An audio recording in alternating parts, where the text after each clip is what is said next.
Doctor, a Texas trauma surgeon says those who've had COVID-19 symptoms show severe chest x-rays every time, scarring and congestion.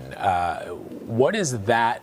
Is that a cause of the coronavirus? And how does that impact people after they've recovered from it? So when someone recovers from pneumonia, whether it's a bacterial pneumonia or a viral pneumonia, it's going to take some time for their chest x-rays to improve. Chest x-rays lag your clinical improvement. So you may be better, but your chest x-ray still looks bad. And we know that people with COVID-19 can get severe pneumonia. And some of that pneumonia will lead to damage to the lungs that will take time to heal. And some of it may be permanent. And it could affect people's ability to perform their activities of daily living for some period of time, especially if they had a severe case. They were in an ICU, on a ventilator. Those people are going to take months and maybe years to get back to their baseline health status. So it's important that we think about the long-term consequences of COVID-19. And this is why it's not something that you can blow off. This isn't something you want to have, because even if you survive, you still may be left with some severe complications that make it very hard for you to go back to your baseline functioning. So according to the CDC, coronavirus infections among children, teens, and young adults rose steadily from September through mid-December, but still, pretty rare in these age groups, these younger people. But the data really parallels the virus's trajectory when it comes to older adults in the U.S. population. So, what does this mean? Is it that sort of as for every young person that contracts the virus, we're going to see a lot more older people contracting the virus, or how do you kind of interpret the data?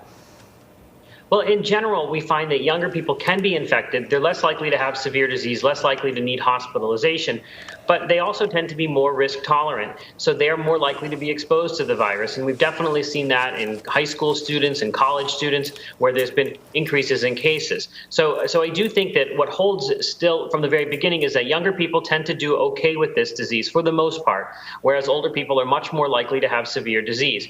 And younger people, especially very young school-age children, K through 12 or even younger than that, are less likely to drive the spread of the virus. And that's why a lot of us have been advocating from the beginning about opening schools. But it is a challenge. And I do think that as we get more testing, we are going to find more children and more younger people involved, because early on we weren't testing people unless they had severe disease or were at the hospital. And by definition, those younger people were not showing up because they weren't that sick, so they weren't able to be tested. So I do think we're getting a more full picture of the full spread of this virus throughout the population and all the demographic groups.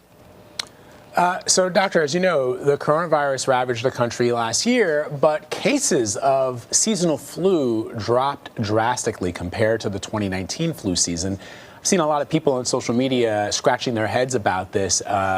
What does this tell us about the flu, the transmissibility of the flu compared to COVID-19, and perhaps the impact of current health protocols when it comes to combating the flu?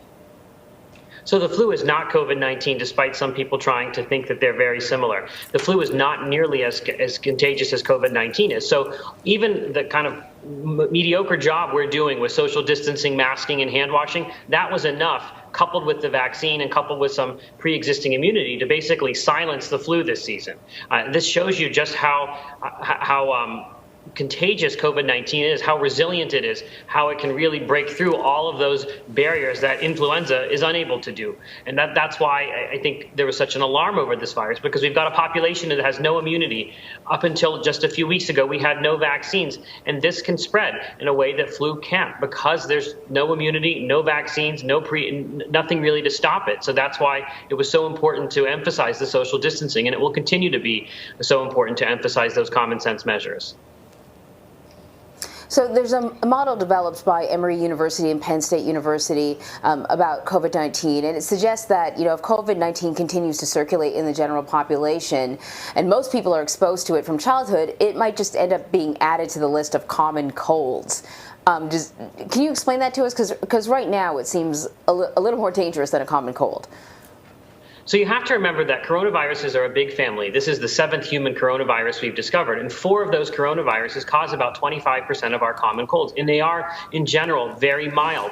What we're seeing is that this virus, after it gets through the population, after it infects a lot of the elderly, the vulnerable populations, and we get a vaccine, we get some pre-existing immunity, it's likely to become probably the 5th seasonal coronavirus and cause common colds. It will still be able to cause severe disease in immunocompromised people and the elderly, but it will become less of a public health problem. Nobody was around when the other coronaviruses jumped into humans, and there is some speculation that in 1889, the last flu pandemic of the 19th century, that it might have been a coronavirus pandemic, which then tamed as population immunity rose. So I do think that this is going to be something that becomes what's called endemic. It's going to be with us. It's not going to be a public health emergency. It's not going to be a 5-alarm fire anymore, but it is something we're going to be coping with basically forever. It's established itself in the human population. All right, Dr. Adalja, thank you very much. We appreciate it. Thank you.